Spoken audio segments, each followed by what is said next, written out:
မင်္ဂလာပါ Daskai Hyper Touch ကနေကြိုဆိုလိုက်ပါတယ်ဒီနေ့ခေတ်မှာ AI နည်းပညာတွေတိုးတက်ပြောင်းလဲလာတာနဲ့အမျှကျွန်တော်တို့နေ့စဉ်အသုံးများဆုံးဖြစ်တဲ့ဖုန်းတွေ tablet တွေကွန်ပျူတာတွေမှာ AI နည်းပညာတွေကတနေ့တစ်နေ့အရေးပါလာပြီးတော့လက်တွေ့အသုံးချမှုတွေပုံမှန်များပြားလာပါတယ်ဒါတွေမကပဲကျွန်တော်တို့ရဲ့အခြားနေ့စဉ်အသုံးပစ္စည်းတွေဖြစ်တဲ့ headphone တွေ smartwatch တွေစတဲ့ပစ္စည်းတွေမှာ AI နည်းပညာပေါင်းစပ်မှုတွေကပုံမှန်တိုးတက်လာနေပါတယ်ဒီနေ့ဗီဒီယိုမှာ smart gadget တွေကကျွန်တော်တို့လူသားတွေကိုနေ့စဉ်ဘာတွေကူညီပေးနေတယ်လဲဘလို့ AI နဲ့ပေါင်းစပ်ပါဝင်လာလဲဆိုတဲ့အကြောင်းကိုပြောပြပေးမှာဖြစ်ပါတယ်။အရင်ကငကြက်တွေဆိုတာတချင်းနားထောင်တာဖုံးပြရလောက်ပဲအသုံးပြုခဲ့ကြတာများပါတယ်။နောက်ပိုင်းမှာတော့ wireless earphone တွေ headphone တွေဖြစ်လာပြီးတော့ touch sensor တွေကိုအသုံးပြုပြီးအတန်တိုးကျယ်လောက်တာအဝင်ဖုံးဖြေရတွေအထိတဖြည်းဖြည်းတိုးတက်လာပါတယ်။ယနေ့ခေတ်ငကြက်တွေကတော့ AI နဲ့ပေါင်းစပ်ပြီးလုံးဝပြောင်းလဲသွားခဲ့ပါပြီ။ Boss, Sony နဲ့ Apple AirPods Pro 2မှာပါတဲ့ Apple H2 chip လို့ AI processor တွေရဲ့ adaptive noise cancelling ကပတ်ဝန်းကျင်ရှိဆူညံသံတွေကိ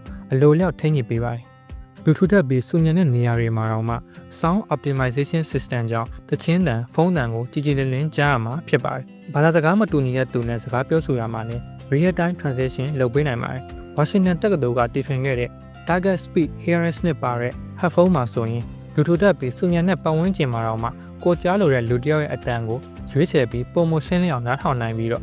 အကြားအယုံချွတ်တဲ့သူများအတွက်ပုံမထောက်ကူပြုစေဖို့ရည်ရွယ်ထားတယ်လို့သိရပါတယ်။1980ခုနှစ်ဝန်းကျင်လောက်မှာ Steve Mann ဆိုသူတီထွင်ခဲ့တဲ့ကင်မရာနဲ့ display ပါတဲ့ untap ကိရိယာတွေဟာလက်ရှိ smart glasses တွေရဲ့မူလအစလို့ဆိုနိုင်ပါတယ်။2013ခုနှစ်မှာတော့ Google ကုမ္ပဏီက Google Glasses ရှစ်ပြေးပုံစံကိုစတင်ထုတ်လုပ်ရောင်းချခဲ့ပြီးတော့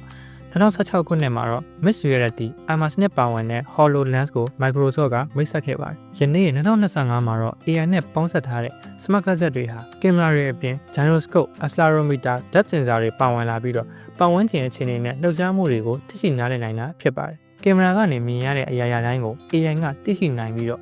့ပစ္စည်းတစ်ခုရဲ့အချက်အလက်မြေပုံလမ်းညွှန်မှုနဲ့ Real Time Translation ကိုအတန်လဲကြားနိုင်တဲ့အပြင်မျက်မှန်ရဲ့ display မှာပါဆိုင်လန့်ထုတ်ပေးမှာဖြစ်ပါတယ်။ဂိမ်းကစားတာရုပ်ရှင်ကြည့်တာနဲ့လက်လုပ်တဲ့အခါမှာလည်း virtual screen အဖြစ်မြင်နိုင်ပါတယ်။ H3 1 Pro မှာ Spatial Computing Chip တွေပါဝင်လာပြီးတော့ 3D virtual object တွေကိုလက်တွေ့ကမှာပုံဖော်နိုင်တဲ့အထိဆွဲဆောင်နိုင်ပါတယ်။ Smart Glasses တွေရဲ့အားသာချက်ကပုံမှန်မျက်မှန်တက်ဆင်ထားသလိုပဲစတိုင်ကြနဲ့ပေါ်ပါစာဝတ်ဆင်ထားနိုင်တာဖြစ်ပါတယ်။ Google ရဲ့ Android XR Glasses ဆိုရင်လည်း Project Astra နဲ့ Gemini ပေါင်းစပ်ပါဝင်လာမှာဖြစ်ပြီး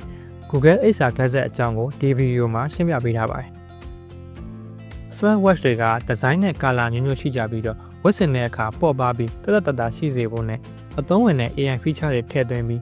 ဝတ်ဆင်သူတွေရဲ့နေ့စဉ်ဘဝအတွက်အကျိုးရှိစေဖို့ brand မျိုးစုံကပြန်ဆိုင်နေကြပါတယ်။ Smartwatch တော်တော်များများမှာကကျန်းမာရေးအတွက်နှလုံးခုန်လုံးသွေးတွင်းအောက်ဆီဂျင်တိုင်းတာခြင်းနဲ့အားကစားအတွက် function တွေအများကြီးပါတာလူတိုင်းသိပြီးသားဖြစ်ပါတယ်။ယခု2025မှာထွက်ရှိလာတဲ့ Smartwatch တွေက AI ရဲ့အကူအညီနဲ့ရခင်နဲ့ပိုကောင်းတဲ့ကျန်းမာရေးဆောင်ရှောက်မှုတွေအသိပေးချက်တွေနဲ့အကြံပြုချက်တွေပေးနိုင်လာပါတယ်။ Apple Watch 10 series နဲ့ Samsung Galaxy Watch 7 တို့မှာဆိုရင်ကိုယ့်ရဲ့ကျန်းမာရေးနဲ့စွမ်းရည်အခြေအနေကို AI Power Wellness Coach နဲ့အမြဲစောင့်ကြည့်နေပြီးကျန်းမာရေးဆိုင်ရာအကြံပြုချက်တွေပေးနေမှာဖြစ်ပါတယ်။ Google Pixel Watch 3မှာဆိုရင် Proactive Health Alarm ကနေကျန်းမာရေးပြဿနာတွေကိုကြိုတင်အသိပေးနိုင်မှာဖြစ်ပြီးတော့အားကစားသမားတွေအတွက်လည်းအသုံးပြုသူနဲ့ကိုက်ညီမဲ့ကိုယ်ပိုင်လေ့ကျင့်ခန်းအစီအစဉ်တွေကိုဖန်တီးပေးနိုင်မှာဖြစ်ပါတယ်။2025ဒီဇိုင်းလမှာထွက်ရှိလာမဲ့ Samsung Galaxy Watch 8 series ထဲမှာတော့သွေးဖောက်စရာမလိုပဲသွေးတွင်းတကြားတဲ့ပါဝင်မှုတိုင်းတာဖို့ Blood Glucose Monitoring ပါဝင်လာနိုင်တယ်လို့ထပ်မံသိရှိရပါတယ်။ Smart Ring ကို2013ခုနှစ်မှာ Hungary နိုင်ငံသားဒီဇိုင်နာ Gabor Bellot ဖန်တီးခဲ့တဲ့ဒီဇိုင်းကိုအခြေခံပြီးတော့2015ခုနှစ်မှာ Aura Ring ရဲ့ပထမမျိုးဆက်ကိုဖင်လန်နိုင်ငံရှိ Aura Health ကစတင်မိတ်ဆက်ခဲ့ပါတယ်။ Smart Ring တွေကလည်းလှုပ်ရှားမှုအိပ်စက်မှုပုံစံကယ်လိုရီလောင်ကျွမ်းမှုတိုင်းတာခြင်းတွေအပြင်